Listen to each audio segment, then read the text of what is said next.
Hey everyone, welcome to English Literature with Sumona. Today we are going to study a poem. And this is related to class 4 CBSE board. तो ये CBSE board की class 4 की poem है sphinx. तो आज हम लोग इसको बिल्कुल डिटेल्ड स्टडी करेंगे और देखेंगे इसमें क्या क्या है. तो फिर स्टूडेंट चलो फिर स्टार्ट करते हैं पोएम को कि क्या क्या है पोएम में. बिल्कुल केयरफुली रीड करेंगे और तुम लोग अच्छे से इसको समझोगे कि ये पोएम में है क्या चीज़, और फिर पोएम को रीड भी करना है. तो लेट्स गेट स्टार्टेड. तो स्फिंक्स मीनिंग क्या होता है सबसे पहले देखेंगे. तो स्फिंक्स मीनिंग होता है an ancient Egyptian stone statue. It has a human head and the body of a lion. अब जो ये स्फिंक्स है ना, ये क्या है, ये एक ancient Egyptian stone statue. Egyptian एक देश का नाम है, एक देश है इजिप्शियन. ठीक है, इजिप्ट बोला जाता है. तो ये इजिप्शियन स्टैचू है, मतलब वहाँ की स्टैचू, इसलिए इजिप्शियन बोला जाता है, लेकिन देश है इजिप्ट. तो वहाँ पर क्या है कि ये बहुत ही पुरानी स्टैचू है. ये जो स्टैचू देख रहे हैं ना, ये बहुत ही पुरानी स्टैचू है, इजिप्शियन की है, जो कि स्टोन को काट करके बनाया गया है. स्टोन को बिल्कुल काट के इसको स्टैचू का रूप दिया गया है. जिसका सर है वो तो ह्यूमन का है, यानी मनुष्य का है, लेकिन ये जो सारी बॉडी है ना वो लायन की है. लायन यानी सिंह, जिसको सिंह बोलते हैं हम लोग. ठीक है, जिससे सभी कोई डरते हैं. तो ये ऊपर क्या बना हुआ है आपका, ह्यूमन का, और नीचे लायन का बना हुआ है. ठीक है, फिर आगे कंटिन्यू करते हैं, स्टार्ट करते हैं. The mighty sphinx curved mass of stone. ठीक है, वही चीज़ बोला जा रहा है. द माइटी यानी बिल्कुल पावरफुल, शक्तिशाली. स्फिंक्स यानी जिसका माथा क्या है, जिसका माथा ह्यूमन का है और बॉडी लाइन का है. तो ऐसे powerful sphinx curved mass of stone, इसको बिल्कुल स्टोन को काट के बनाया गया है. ठीक है, इसको स्टोन को काट के बनाया गया है. वेटिंग वॉचिंग अलॉन, और वो बिल्कुल वेट कर रहा है और सबको देख रहा है अकेले. देखो यहाँ पर अकेले है ना, कोई है, कोई भी तो नहीं है, अकेले है. तो बिल्कुल वो वेट कर रहा है और बिल्कुल वॉच कर रहा है, अकेले है ना, वो अकेले है. वॉट डू यू नो, तुम क्या जानते हो. वॉट हैव यू सीन, तुमने क्या देखा है. अब ये एक जगह खड़ा है और ये एंशियंट है, ये बहुत पुराना है, ये हिस्ट्री बिल्कुल बहुत पुरानी स्टैचू है. तो उससे पूछा जा रहा है कि तुम क्या जानते हो और तुमने क्या देखा है. ठीक है, क्योंकि ऑब्वियसली बहुत पुराना है, खड़ा है, तो इसने हिस्ट्री में बहुत कुछ देखा होगा.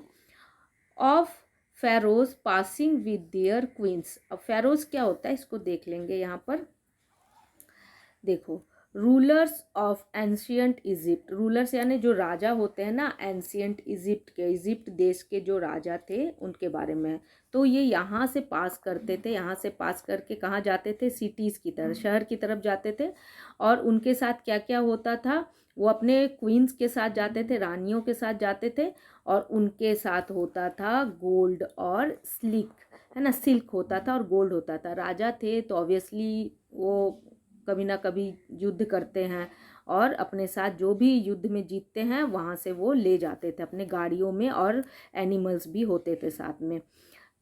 ओके, फिर ऑन रूट, हाँ, वो सिटी की तरफ चल जाते थे, ओल्ड एकदम जो बिल्कुल पुरानी शहर के तरफ रास्ते से वो चले जाते थे. Of battles lost, of battles one. ठीक है, वो कभी वो मतलब कोई जीते हुए रहते थे.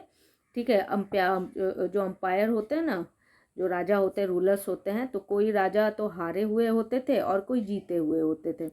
तो लेकिन सभी वहीं से पार होते थे अपने रानियों के साथ, और गाड़ी में सिल्क गोल्ड होते थे, एनिमल्स भी होते थे, और फिर बहुत सारे लोग एक साथ पार होते थे. यहाँ पर कैरावेंस का मीनिंग देख लेंगे. यहाँ कैरावेंस का मीनिंग है groups of people with vehicles और animals travelling together especially across a desert.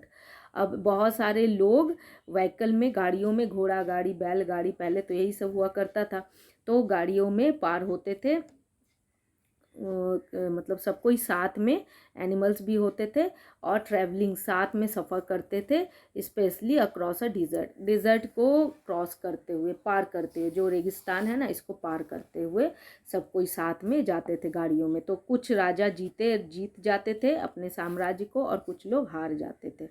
Eight time unfolds beneath the sun, और वो सन के नीचे से, क्योंकि सूरज उगा रहता है ना, तो अनफोल्ड, जो कि बिल्कुल फोल्ड नहीं होगा सूरज दिन के समय, वो लोग सूरज के नीचे से पार होते थे, ठीक है, रेगिस्तान को क्रॉस करते हुए, और कहाँ जाते थे, शहर की तरफ जाते थे, राइट।